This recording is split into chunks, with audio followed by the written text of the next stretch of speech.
Would it surprise you to know that executive bonuses tend to motivate short-term behavior and a strong disincentive to spending on health and safety?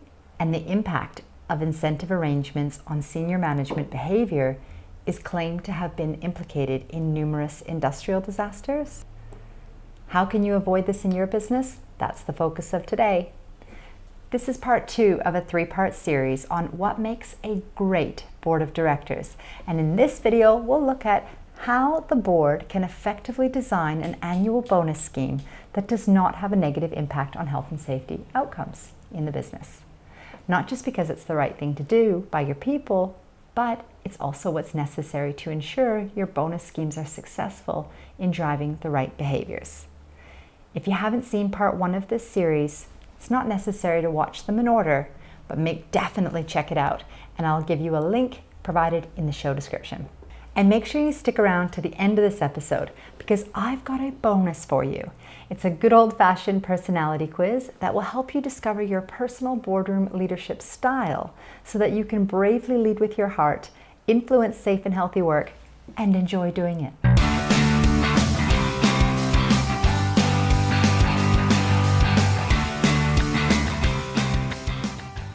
Welcome back, I'm Samantha McGolrick and you are watching the No WTA Show, where I help board members and executives like yourself know what to ask and when to act so that you can lead with your heart and put people first by leading safe and healthy work. So make sure you subscribe to this channel and hit that bell so you don't miss out on future videos. The issue of bonuses such as short-term incentives and the influence they have on organizational culture is fresh off the tails of the Australian Royal Commission into Misconduct in the Banking, Superannuation and Financial Services Industry.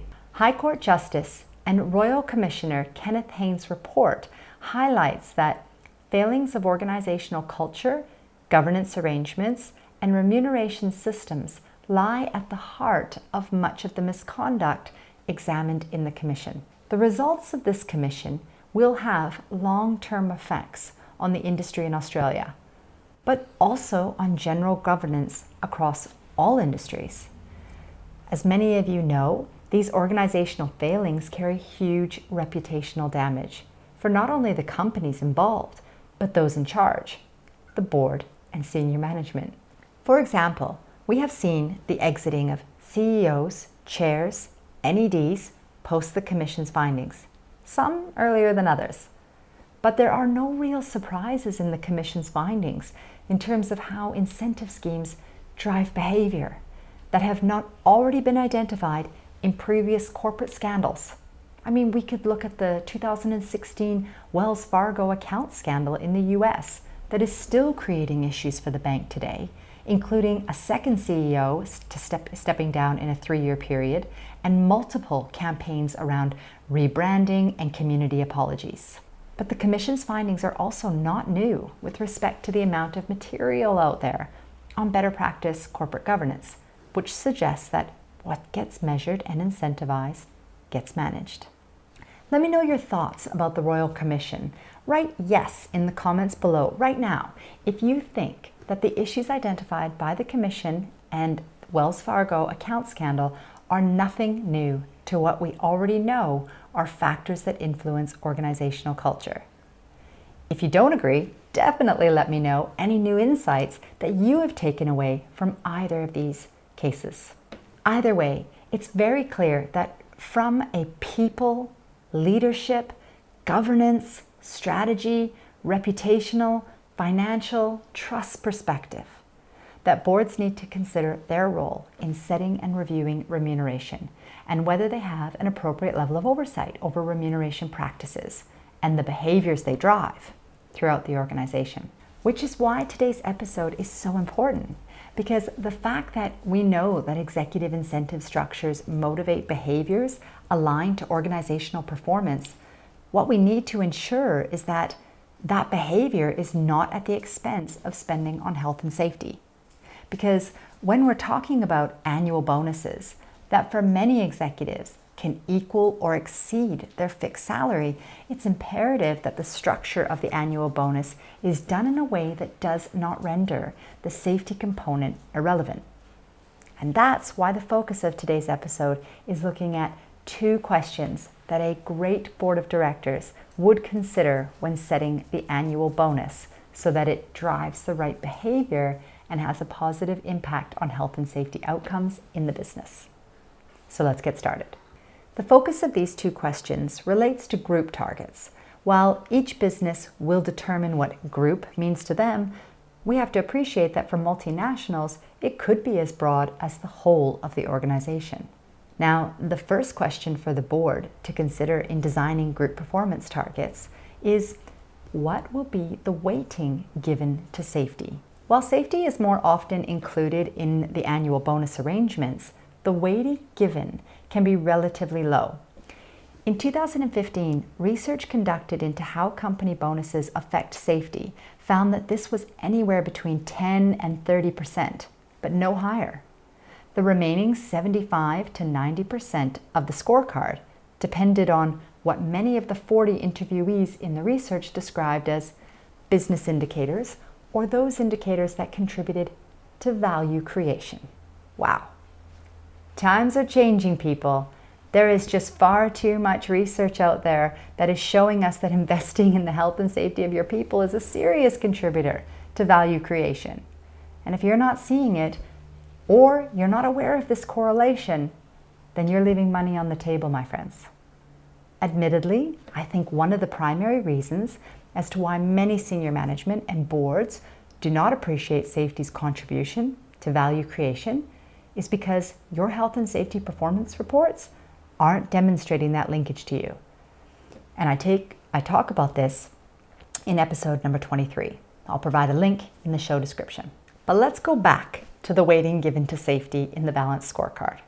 If the weighting is low, safety will be a relatively minor contributor to the group performance, and hence the group component of the bonus, which ultimately renders the safety component to have little influence on behavior, which will result in companies inevitably giving priority to profit when there's a conflict with safety. It's not to say that companies fail to take safety seriously.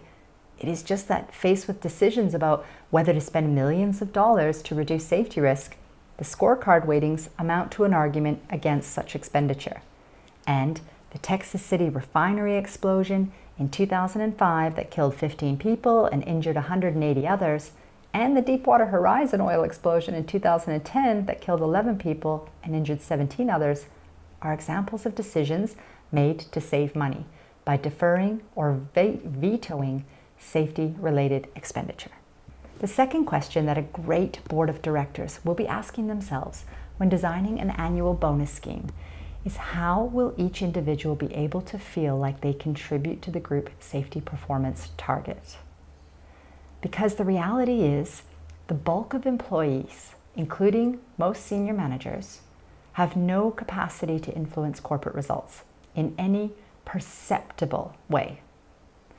While the intent of the group target is to align the interests of many to one goal, if not one of these people has any sense of a connection between his or her efforts and the global result, then the global result can't act as a motivator.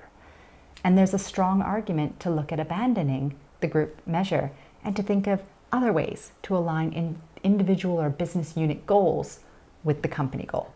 An exception here is the CEO and their direct reports, who are in a position to influence outcomes, and therefore it makes sense to include group indicators in their bonus arrangements, which is commonly the case.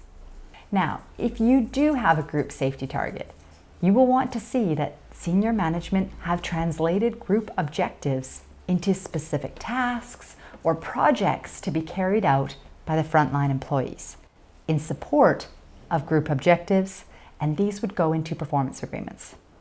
This linkage here is important though, because each individual in the organization should feel they contribute to the group's purpose and goals in a meaningful way. So that's it. Easy, right?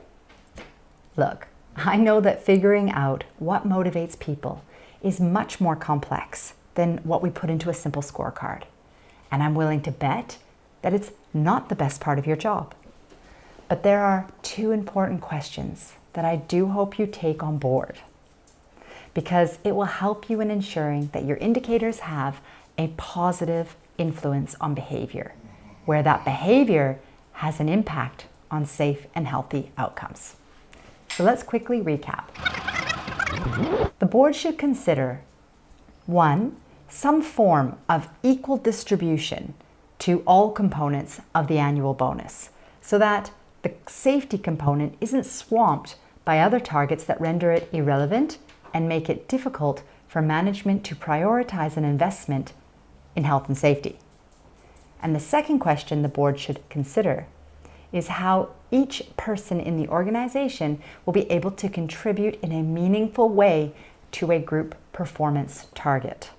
Now, as I mentioned earlier, don't forget to take the Braveheart Boardroom Leadership Quiz, where you'll discover your personal boardroom leadership style in less than a minute.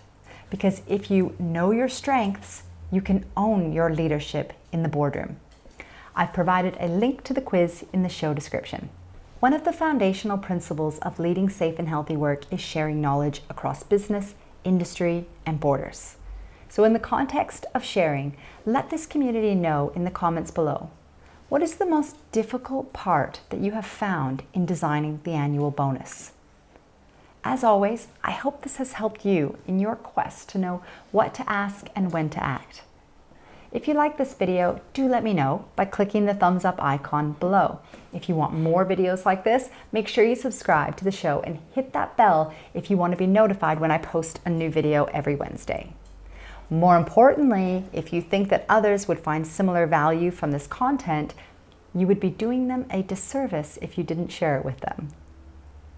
If you want more great insights into what to ask and when to act, come on over to SamanthaMcGolrick.com and sign up to get email updates, and you'll get instant access to my Director Health and Safety Dashboard, which outlines critical health and safety issues and trends that should be on every director's radar. Plus, you'll get some exclusive content, special giveaways, and personal updates from me that I just don't share anywhere else. Be brave and stay true to your commitment to lead with your heart by putting people first, and I am confident you will reap the rewards. Thank you so much for watching, and I'll catch you next time on the No WTA Show.